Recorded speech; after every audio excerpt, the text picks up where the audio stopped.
Hello and welcome to another episode of All Politics is Local. I'm your host, John Tehan. All Politics is Local is a production of the Greater Blackstone Valley Democrats. For more information about the Greater Blackstone Valley Dems, feel free to visit our website at www.gbvdems.org. With me in the studio today is Tom Merolli, candidate for the Worcester-Norfolk Senate District. Tom, Good welcome to see to you, the John. show. Good to see you, Thanks too. for having me. You're very welcome. Thanks for coming back on the show. Yeah. You've been on the show before. Yes, I have. So thanks for coming back, and now you're a candidate for the Worcester-Norfolk Senate District. That I am. All right. Tell us about your candidacy. Why are you running? All that kind of good stuff. Right now I'm the Town of Menden's Assistant Treasurer, Economic Development Chair, lifelong resident of the Blackstone Valley, lifelong resident of Menden, and I just feel and have felt that there are so many local issues that are not being truly represented on Beacon Hill right now, and it was due to frustration that I threw my hat in the ring. I'd say the road to this candidacy started a few years ago when Menden had an override vote due to its school budget. And over the course of organizing alumni to come out and vote in favor of that, I realized that there was something seriously wrong with how we fund education in this state. And a few years later, that still hasn't been resolved. So that is really why I jumped into the race. I jumped into the race as we have several towns in this district that are undergoing similar problems to what Menden went through a few years ago. Blackstone, Millville being one of them, Oxford, and several others. Blackstone, Millville, now that's a combined school district, yes, right? it's a regional school district, yeah. Yeah, and the regional school districts are even under more pressure. You would think Absolutely. you would think that it wouldn't be quite so bad, given that they don't have to have like the double administrative. You don't have separate administrative costs in each town, but still, there's a lot of things with transportation. There's a lot of issues. The interesting thing with regional school districts is that the entire carrot on the stick that the state gave more rural towns to regionalize was that they would be reimbursed 100% for their transportation costs. So you have lots of towns like Blackstone and Millville, Menden and Upton, who decide, wait, this is a great idea, we could save money on transportation. You fast forward a few decades, and it's rarely near that 100% that they were promised. And in fact, it's routinely around 60 and 70%. So that's a cost to regional school districts that just was not factored into the original idea that needs to be resolved for sure. And Sure. there's several regional schools in my district as well. And 30 or 40% of your transportation costs, that's going to blow a big hole in your budget. Absolutely. Yeah. So that's one thing that needs to be resolved, and something that the state auditor, Suzanne Bump, came out with an article recently that listed some things she would do to help fix the problem with regional school districts. One of them being related to transportation. She would allow them to negotiate in contracts with regional transit authorities, things like the WRTA or Metro West Transit Authority. It's similar to what Boston does in that the MBTA actually has a contract with the Boston school systems to provide busing for kids. This would be something that it would, lower costs because some of the bus companies maintain exclusive control over certain areas and don't bid against each other, and bring them back to the table. And B, I think it would help our regional transit in general because it seems to be so underfunded so often. So this would be something I think that we could take out two birds with one stone. Excellent. So I think that's one idea we should look at. All right. So one of the things that I have here on the table with me is a list of endorsements, which is huge. If this was, if there were no commas, if this wasn't paragraph style, I don't think it would fit on this page. You've really got quite a few fantastic endorsements in here. Let's talk about those. Yeah. So I mean, I've been at this a while now. Been knocking on doors since February. Knocked over 17,000 doors already. Woo. So over the course of my campaign, I've picked up some support from several statewide organizations, the Mass AFL-CIO being one of them, the Environmental League of Massachusetts, MassCop, the Massachusetts Coalition of Police, Massachusetts' largest police union, the Teamsters 170, Greater Worcester Our Revolution, and several others. You saw the page. I see the Mass list, Nurses Association, another one. So I've gotten all these statewide organizations behind my campaign, and I'm thrilled because I really think that this is a race to focus on. I really think that so many organizations realize the importance of having someone in there that's going to push for not only our values, but the needs of this district on the state level. Right. I think I saw something on Twitter the other day. You were out there with the bright orange vest and the hard hat and all. Yeah. Were you out with the carpenters? Yeah, or I was out with a Carpenters Union 336 who has endorsed me. We were investigating a water treatment site expansion in Uxbridge. Okay. We're exploring the site where they're building an expansion. Okay. And Uxbridge also has some problems with clean water these days, correct? Absolutely. It actually relates. The same day I was down there with the Environmental League of Massachusetts.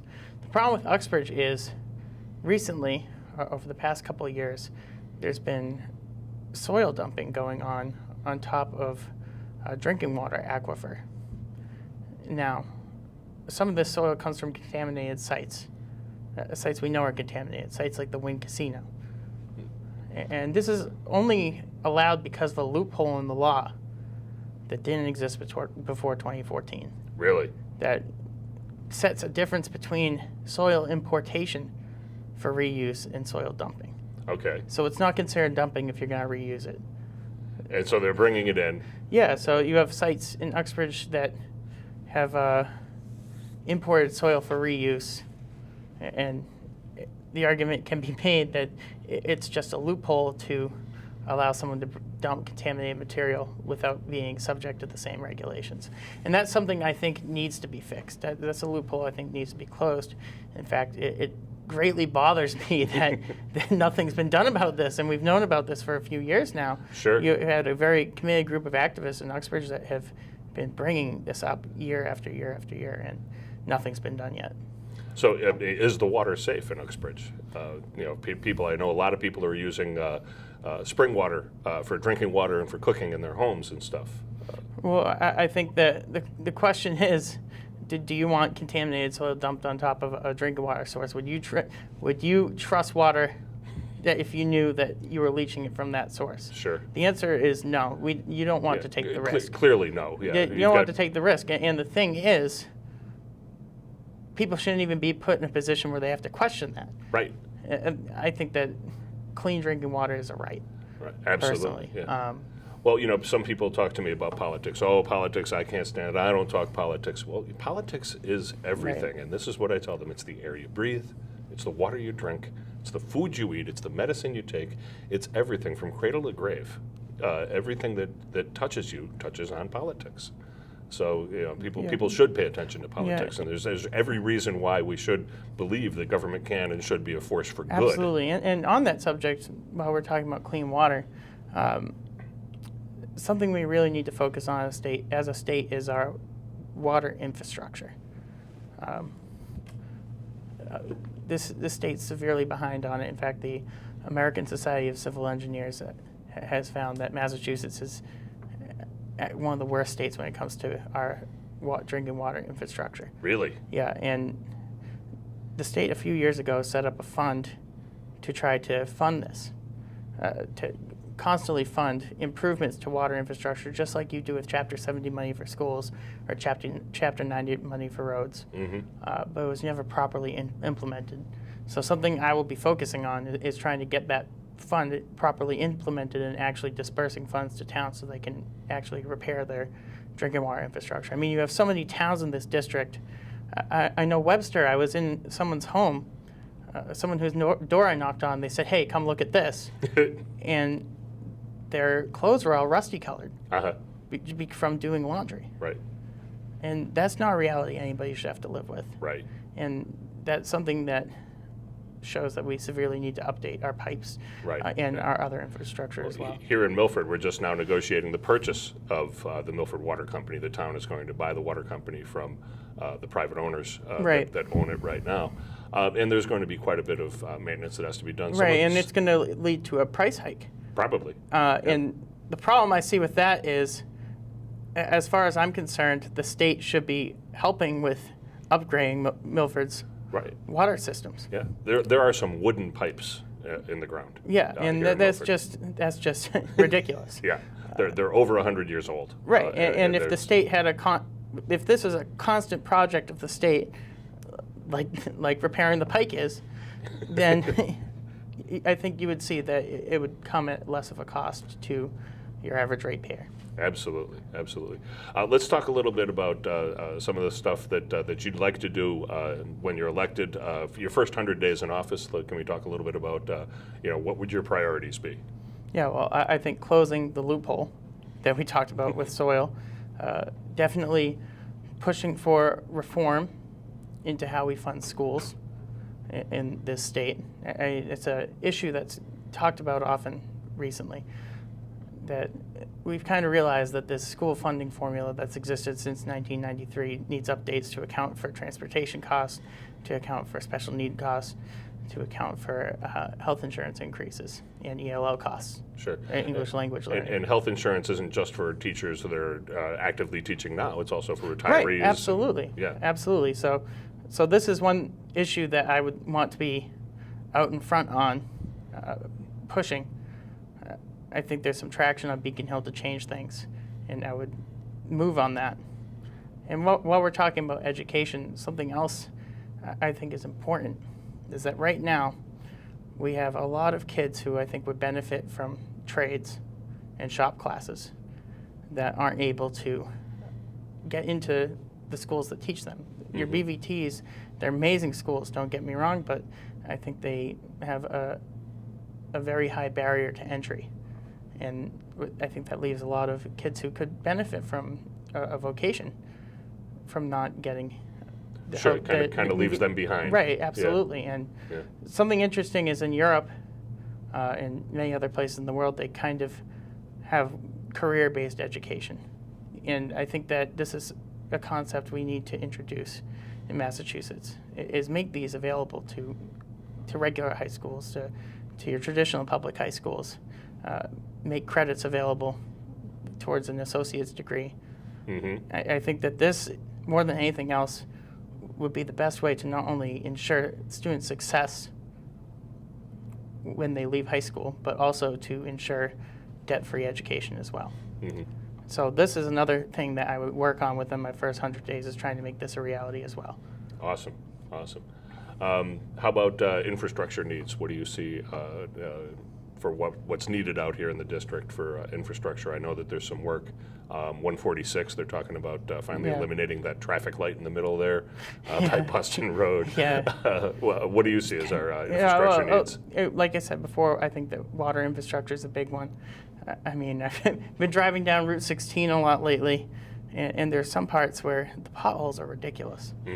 And I think overall we need to focus on not only fixing school funding formulas, not only fixing water infrastructure formulas, but the formula for Chapter 90 funding. For roads, bridges, et cetera. When it came up with it, the formula hasn't kept up with the increase in the cost of concrete. So we have to factor that in.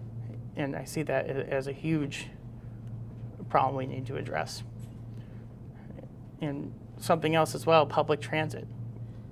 In the Blackstone Valley, we live in a public transit desert, and that's just a fact. Right. There's a Metro West RTA out here in Milford, but Only recently did we get that. Only recently. Yeah. And really, I think that we should look at trying to get a commuter rail station here as well, and what that would do for us. Yeah, that would be awesome. I worked for a time in Boston, and I used to take the commuter rail, but I'd have to drive to Franklin and get on there in Franklin, and then I'd ride for 2 hours. It was about a 2-hour commute. Right, and the other thing is, you drove to Franklin. Right. There are many people that don't have cars or a means of getting there. The way I see it, a connected Commonwealth is a thriving Commonwealth. And right now, there's a huge gaping hole in our public transit system right here in the Blackstone Valley. Yeah, they kind of forget that we're out here, I think. This Yeah, is, and that needs to change. That needs to change. Yeah. So that's something I would push for as well. Right, so you want to actually be a real representative who get this district Yeah, noticed. absolutely. And I think there's benefits to the rest of the state, to the Blackstone Valley gang noticed, as well as the rest of our district as well out here in southern Worcester County. I think we're an integral part of the state, especially now that you have Worcester being looked at and Worcester thriving as well and engaging in development, and the Woo Sox coming there. Yep. I think that we're a very important part of the state, and we should throw our weight around more. Sure. Well, we look at you look at where we are. The Blackstone Valley is where the first mills were put that were powered by river. Yeah. Powered by river water. They say that the Blackstone River was the hardest working river in the United States. Right. This is the heart of the Industrial Revolution here in America. That is the start of a lot of things, actually. Sure. I always like to brag that Mendon, at a town meeting, I think in 1773, passed a series of resolves that later showed up as the Declaration of Independence. Oh, no kidding. And Thomas Jefferson wrote, well, I got this idea from this little town Mendon in Massachusetts.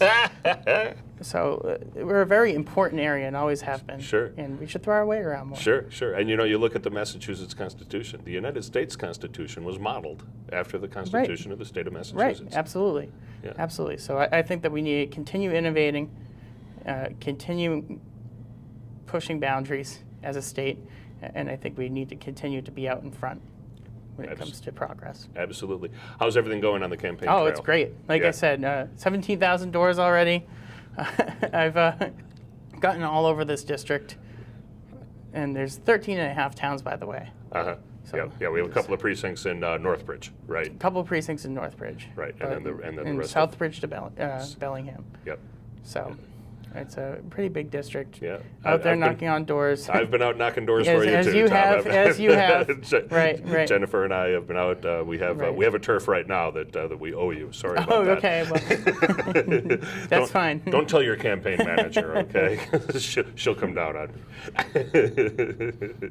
So yeah, I've got your bumper sticker on my car, and we are out knocking doors for you, Tom. I really want to see a real representative for us. Right, and I think that's important.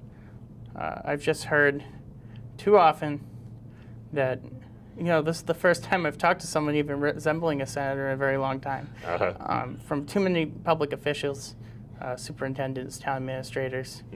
I've been having meetings with all of them throughout the district because I think it's important that if you want to represent people, you need insight into which each town's unique problems are. And it just doesn't seem to have been happening. Right. To the degree it needs to. Why don't you tell me about the people you would plan to call in your first 100 days? Who you're gonna call? Who you're gonna talk to? How you're gonna get stuff done? Yeah. Well, I've already reached out to several of my future colleagues and kind of bounced ideas off of them.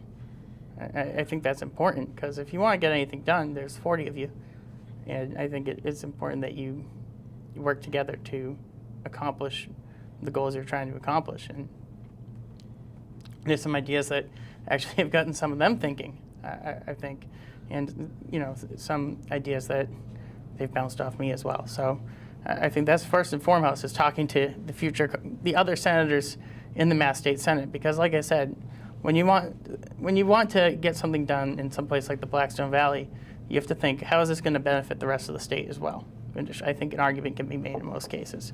Also, I think there's some environmental groups when it comes to something like the Uxbridge soil issue that you want to get involved. And I think that there's some other groups that want to improve things that could be brought in on some of these issues that just haven't been. Yeah. Well, one of the things that I just don't understand about the folks on the other side of the aisle from us, as Democrats, we believe that the government can and should be a force for good in people's lives. On the other side of the aisle, they think the government is awful, that it's the worst thing ever, and that it's incompetent and can't do anything right. And they say that private business will do it better. I have to wonder if they've ever spent any time in the corporate world, because I have, and I've seen quite a bit of corporate idiocy. I can't understand how anyone could think that some corporation is going to be better at providing these services when they're trying to provide it at a profit. For me, it's all about accountability. Something like the MBTA, for example. I think it's important that the public just knows where their tax money is going when it comes to their public transit system. I think the continual privatization of it is proven to not actually save any money and has actually proven to not be any more efficient. I think that can apply to a lot of our public resources. And unfortunately, I think that's the trend. That it's going in a lot of cases, and we need to reverse that trend. I think we do this. One example is in public education. I think the push for more and more charter schools is detrimental to public education in many parts of this district. Sure, that's absolutely wrong-headed, and you look at some of the horror stories from charter schools in other states. Look, I understand. I completely understand why someone, if they have the option, would send their child there if they are faced with a struggling school system. I don't fault the parents for taking that option at all, and I think in some cases they're really good. But the problem I see is that they are taking resources away from school systems, public school systems that need it. Mm-hmm. And that is the part that I think needs to be reformed. Absolutely. How's everything else going with, you must have quite a few volunteers on your campaign? Oh, yeah. Well, we actually had a day of action here in Milford recently. That's right. 88 people. 88 people out knocking doors in Milford. Yep. Awesome. So, getting 88 people in a room for anything is a feat, I think. Yeah, if I remember correctly, there was a nice sunny morning, a sunny Saturday morning. It was a beach day. That was the best part. It was a beach day. But people were out knocking doors for you. Down in Southbridge, we also had Richie Neal. Yep. Yes, Congressman Neal came out, and former Senator Dick Moore came out in Milford as well. Okay. So Yep. It was good to see some other politicians there. Yeah. I hadn't seen Richie since he used to represent Milford back in 2010. Yeah, I actually used to work in his office. Yeah. Right here in Milford. Right here in Milford, over the post office when he had his office in the post office. Yeah. Joe Kennedy doesn't have an office in town. He doesn't keep an office in town, right? No, he doesn't. No. Yeah, but he has a couple offices in the district. Yeah. Yes. It's just not in Milford. Yeah, just not in Milford. So, Richie Neal, his campaign is the actual reason why the Greater Blackstone Valley Dems got together. We all met working on his campaign in 2010 before District 2 was redrawn. So I was in college then. Yeah. And I was actually working on his campaign, but in Springfield. Yes, yeah, you were on the other end of the district from us. Yeah. But I came out to here to help a few times. But. Yeah. That's where we all met, and we got together after Election Day, and decided to form our group and stay together and stay doing things, trying to do things for the district. It's been reasonably successple for us. Yeah, I think so. Yeah, we've been enjoying it. You have a mailer that's going out. We have a copy of it here. Right. I don't know if I can show this to the camera. Yeah, we can see. Yeah. I just let people know I'm out there, and it won't be the last one. Not by any means, right? It won't be the last one. Yeah. I just think I'm just going to keep knocking on doors, meeting as many people as I can, and I think that's the most important thing at this point. Absolutely. So let's see what we have on here. We have Richie Neal. There's Senator Moore. 1199 SEIU. Lots of endorsements on here. AFL-CIO. Worcester Fitchburg MBTC, that would be the Building Trades. Building Trades. Building Trades Council. Massachusetts Nurses Association. These are all tremendous. Mass Cop. OPEIU. So those are actually two of the MBTA unions. Okay. One's the MBTA inspectors, the other one's MBTA office workers. Okay. So. Right. So we want to try and get the MBTA, like you said, you'd like to get... I think it's just making a statewide public transit network. Yeah. Commuter rail really does need some help here and there. I used to, like I said, I used to use the commuter rail when I went into Dorchester every day, and it was interesting. You get off in the South Station and get on the Red Line. Some days you wouldn't get a train. You'd be standing on the platform 20 minutes, half an hour. And here's the thing: Massachusetts should be at the forefront of public transit. I mean, really, you look at how our state's set up, it's really easy to push for. It's something I think that we should be pushing for because it's the perfect state to run a great public transit system. I mean, you have the bones of a great system there that just need to be built upon. Right. Right. It just needs to be expanded And honestly, I used to commute to Boston as well, and I still found the commuter rail an improvement over being stuck in traffic on the Pike, Yeah. even with all its problems. Right. So just imagine how great it will be when we get it Right. up to where it needs to be. Up to where it needs to be. Right. It will be very convenient, and, Yeah. and that's the thing. When we do public transit right, it's convenient, and more people want to use it than actually drive in. Yeah. Well, I used to get on the train in Franklin, where it's the terminus, and so I'd grab one of the tables in there and set up my laptop, and that's where I did a lot of coding on my own software and stuff. Was on the commute Right, back and right. forth. I had hours every Yep. day Yeah, that I same. could spend doing that, and that was a whole lot of fun. Absolutely. Did that And- for about 13, 14 months. I always liked being on the train and driving past the traffic jams, because there are spots where Right. the tracks run along the Pike, and Yep. you could see, especially around the Weston tolls. In those days, the tolls were still up. You get around the Weston tolls and forget it. I mean, you'd have a backup miles long. It's better now that the tolls are down, but still by the same token. Yeah, and like I said, I think that it's the bone. We have the bones of a great system. I think that there's people that work really hard to get it to where it is. I think we just need to put more investment into it. Put more meat on those bones. And- Exactly, And make exactly, it the exactly. system that we need for the 21st century. Exactly. Yeah. Unfortunately, the guy in the corner office isn't doing much about that either. Charlie Baker isn't really helping us out. We're looking forward to perhaps unseating him this fall. So it'll be fun to see who ends up on the Democratic Right. nod for. Yeah, I just for think governor. that I think the state's being held back. That's how I feel. Like I said, we're a state that's at the forefront of so many things in history. And I think it's important that we continue to do that. And I just feel that the state's being held back. Okay. What other issues do you see that the district is, that need addressing in the district? Well, one elephant in the room is the opiate crisis. It's affected so many people in so many walks of life. And the issue is, what we do is someone can get 3 days of detox and then is right back out on the street again, and they haven't really been treated. That's when most overdoses happen. We need to push for more long-term treatment options, but there are no beds available right now. You talk to anyone involved in trying to treat addiction, and then that's what they say. The beds aren't there for people. So we need to push for more long-term programs. We need to mandate that health insurance covers these programs, and I think that will be a great way to incentivize that they get created. And that's, I think, the only way we're going to turn the corner on the opiate crisis. Push for programs that have been proven to work: the 6-day treatment, the 90-day treatment. And like I said, I'm a millennial, graduated at Mugg in 2008, and I think I speak for my entire generation when I say that I know too many people who have suffered. Right.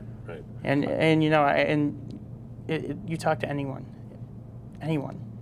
in any of these towns, and guarantee you they know someone who have a personal connection with someone who succumbed to this terrible disease. You can talk to me. Yep. I played darts out of the Turtle Tavern, and I lost a team member to the opiate crisis, which I did not expect that to happen. I didn't even have any idea that he was using any kind of drugs. And then the next thing I know, Yeah, and dead of an the overdose. thing is, it's not the stereotypes. Right. It's not the stereotypes people picture. It's people from all walks of life. And that's why it's such an important issue to tackle, because it just affects everyone. It cuts across all demographic boundaries. Exactly. Yeah. People might get hooked on a prescription medication, Right. oxycodone or one of those. Then when the prescription runs out, well, it's easy to get heroin or fentanyl or anything like that because there's so much of it available. And the thing is, you need to change it to make it easier to prescribe medications that have been proven to work in trying to treat addiction. Medications that aren't there to fill the need but block the need. And that's something else we need to look at on Beacon Hill as well. Yeah. Public policy is tough in areas like that. You look at what's going on with the opioid crisis, and it almost seems like there are no answers, there are no easy answers, but certainly we need to Right. do something to. And I know a lot of people say it's a choice, but but the options need to be there to get help. And addiction's not always a choice. Right. And the point is the options to get help need to be there. Otherwise, people aren't going to be able to get out of that pit. Yeah, absolutely. Any other issues that you want to bring up? See, we talked about education. We talked about opiates. We talked about water. We talked about public transit. Let's talk about healthcare. Okay. I think that healthcare is a right. I think that we've done everything to control healthcare costs that we can. And I think the only option left is to move Massachusetts towards a single-payer system. You mentioned the unfunded liabilities before when it comes to healthcare for retired public employees. So you think about that, and how do you eliminate those? You move everybody onto a single-payer system. And this is something that keeps coming up, whether it's I talk to small business owners, they say, gee, I'd hire more employees, but the cost of healthcare is just too much. You talk to town administrators, healthcare is eating up more and more of their budget. You look at the school funding formula, the increase in healthcare costs are one of the main reasons it's become outdated. I just think that moving towards a single-payer system has been proven to save overall on people's healthcare expenses. I think it could save. I think an economist actually testified in front of the Mass State Legislature, and he said that every town in Massachusetts could save $1 million in their budget if we switch to a single-payer system. Every town. Every town. Yeah. And it's not a small chunk of money. Right. And one of the proposals that I saw for the towns was to allow town employees to opt in to Mass Health, which is our Medicaid system. Right. But if you brought a whole lot of healthy town employees, younger town employees, et cetera, into Mass Health, you'd stabilize Mass Health a little bit. Right. And offer a low-cost alternative. That's why I say move towards a single-payer system, because there are steps along the way to get there.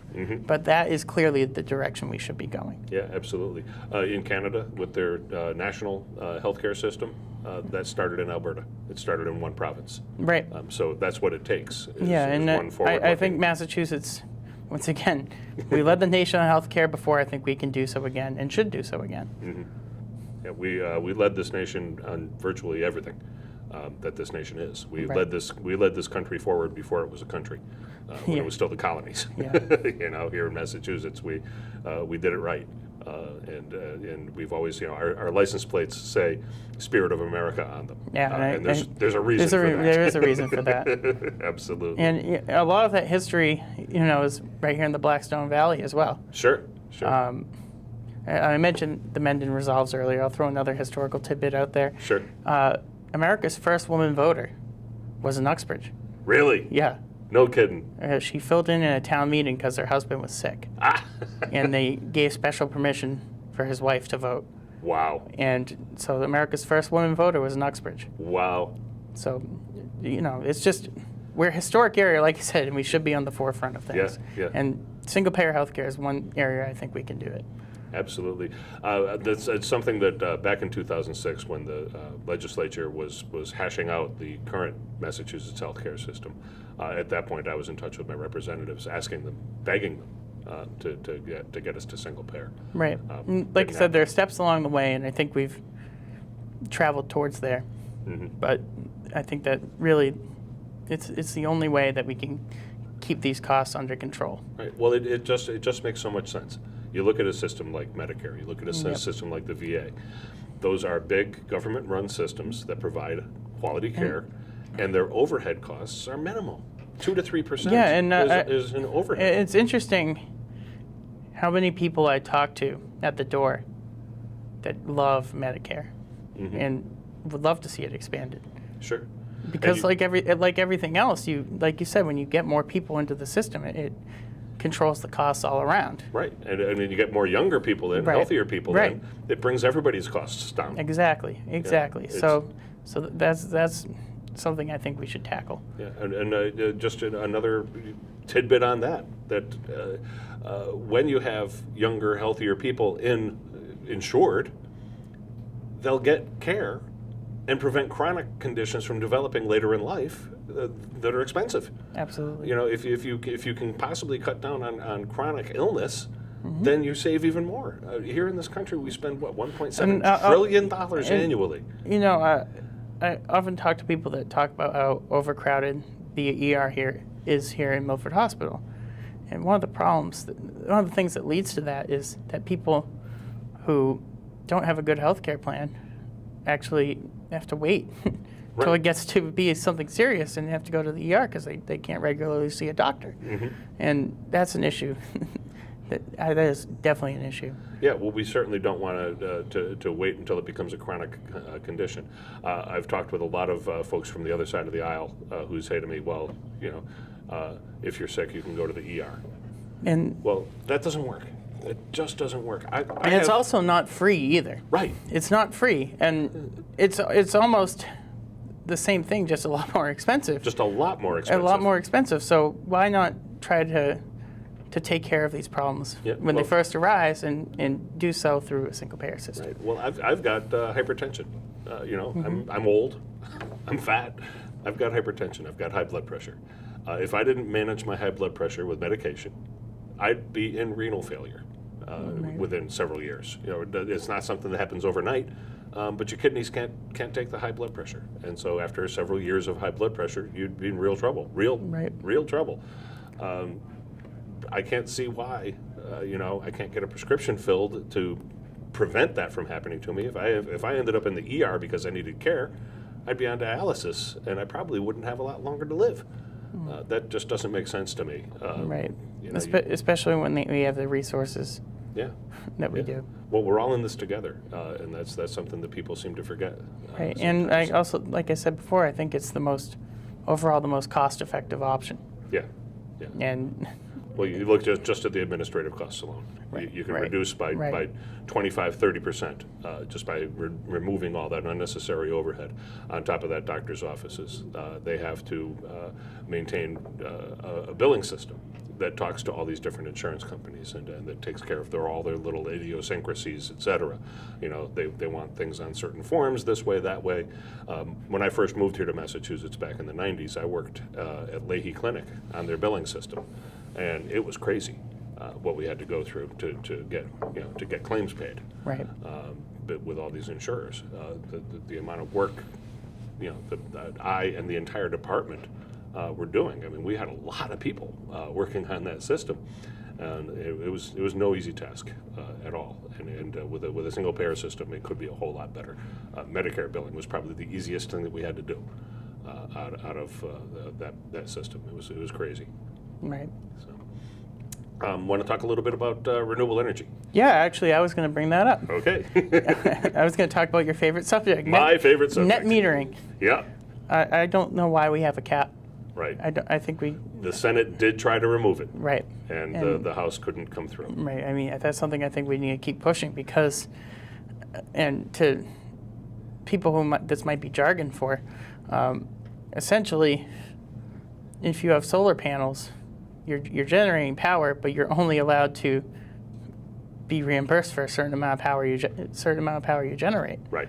And that doesn't make sense on any level. If you go over the cap, then you're called a qualifying facility, and you don't get the same reimbursements, the same rates. Right. Yeah. And it just makes no sense to me. None at all to me. It's to me, it's something built in to make the solar industry fail. Right. Right. And we're doing quite well. The solar industry is doing think of quite how good well. you'd be doing if. Right. Right. If it was a little freer. Yeah. Right. Yeah. Right. If Absolutely. we had a little more free reign to put in big projects. And also from a household budget standpoint, just think of the money people would save. Yeah. Well, the money that people save right now, even with the system the way it is dramatic. That's one of the greatest things about renewable energy. You're singing my song. Well, it's just, to me, it's common sense. Yeah. It's absolutely common sense. Yeah. If you're going to be using electricity, generate your own. Right. Right. Yeah. A lot of people are getting batteries these days. Battery storage is going to be huge. The programs that were put in place to spur adoption of solar in the Commonwealth Those are expiring, the SREC program, the Solar Renewable Energy Certificates. But the SMART program that's coming on is still very, very good. Yeah, it's actually Nipmuc and the entire Mendon school system recently won an award from the state for their education on solar and green energy. Oh, really? Yeah. Good for them. Good for them. I toured the school and hadn't been there in a while. And they actually have solar panels. They have a solar panel powered computer. Uh-huh. And they have a windmill Okay. that powers other computers outside. wow. And they have this green energy lab outside. Uh-huh. And out there they collect rainwater to grow things. Uh-huh. And just overall, that's something they're really pushing, because I think that this is a growing industry. Sure. And it's one where we're going to see a lot of jobs created Yep. in the next decade or so. One thing that I'd love to see schools doing as well would be composting. I don't think they compost enough. There's quite a bit of food waste every day. Right. How many pots of coffee get brewed in your typical? Yeah, no, I hear you. And that's something else, actually, the Mendon school system was pushing as well. Really? Yeah. Good. Good for them. You'd go there and probably be in heaven. Probably. Yeah, and my thought was always, why not put in a greenhouse? Put in a greenhouse and use your compost in the greenhouse. I think that comes back to getting schools the resources, getting public schools the Exactly. resources to Yeah. teach these sort of applicable skills Right. Right. from as early an age as possible. Well, my thought with the greenhouse was, let the kids grow poinsettias. Let them grow Yeah. poinsettia Well, plants and from September to December. The thing is that there's something, A, it's engaging. Mm-hmm. B, it's very useful stuff to know. Right. Right. If that's something you want to go into, and Yeah. you can kind of identify aptitude for these things from an earlier age, Mm-hmm. and that we need to give people the opportunity to pursue. Right. There. And to train our little budding capitalists on how a business runs. Yeah, if absolutely. If they're going to run a greenhouse, using their own compost, et cetera, the opportunity is there to really teach them, Right. to give them valuable Right, life and lessons it's and just skills that they'll right, use. and that's exactly like what Nipmuc is doing is something I think all schools should be doing, frankly. But it's great to see it's right here in our district as well. Yeah, that's awesome. That's awesome. Tell us about grants that you might want to apply for or want to bring back to the district. Absolutely. Well, one thing that Mendon actually pursued was the Municipal Vulnerability Preparedness Grant. This is something I think every town should seek. And this is basically the town committees, boards, wide-ranging, whether planning board, Concom, get together in a room and kind of talk and think, what could change in the next 20 years in the environment, in population, and what areas could be affected by drastic changes? And like, you think, and one thing we talked about in Mendon was, oh wow, our fire station is far from the center of town, and there's a brook on that road. And if that ever flooded or washed out the bridge. washed out the bridge, Yep. your fire station's farther away. So it's basically planning for the future. Mhm. And the state makes money available to do this. And that's something I think I would push every town to adopt, and would try to link up the town officials with the key people in the state to do so. Mhm.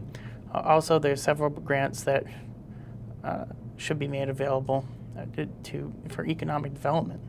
For example, I know we have this organization, CMRPC, that helps with regional planning here in Worcester County, that I think should be utilized more. And part of that is, as I think a representative or senator should know that towns have specific projects in mind, and when they come across a grant or something that's being passed through the legislature that makes a grant available, basically giving these towns a heads up that it exists. Right, that it exists, that it's out there. This is how you can Right. apply for it, et cetera. And so that's what I would really focus on, specific projects. Mhm.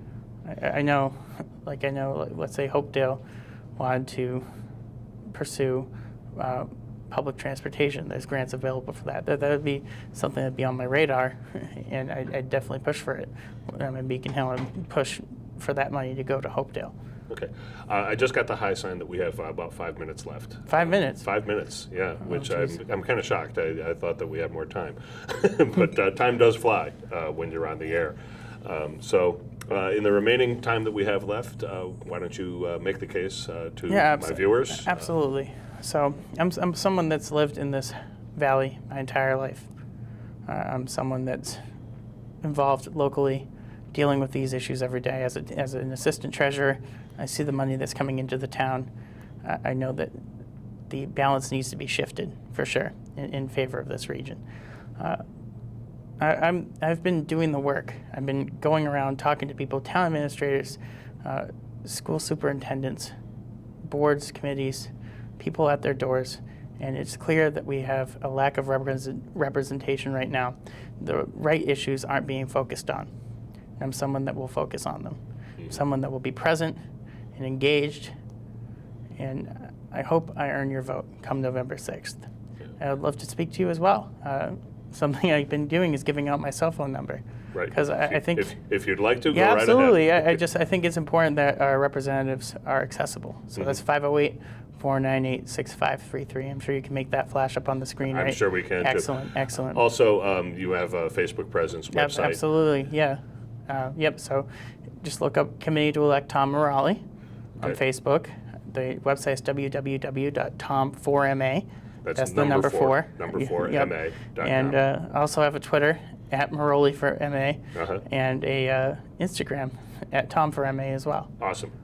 I do see you on Twitter quite often. Yeah. I try to retweet and like your tweets when I see them, yeah, your social media presence has been really nice to see. Right, and yeah, I'll just add, I've been out there.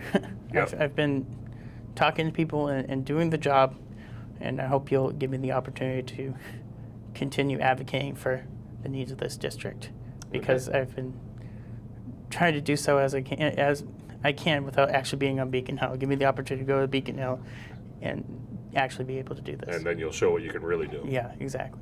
Tom, it's been great having you here. I Thanks really for having appreciate me. you coming in. It's good to see you. Thanks for having So, me. you've been watching All Politics is Local. All Politics is Local is a production of the Greater Blackstone Valley Democrats. If you'd like to find out more about the Greater Blackstone Valley Dems, feel free to visit our website at www.gbvdems.org.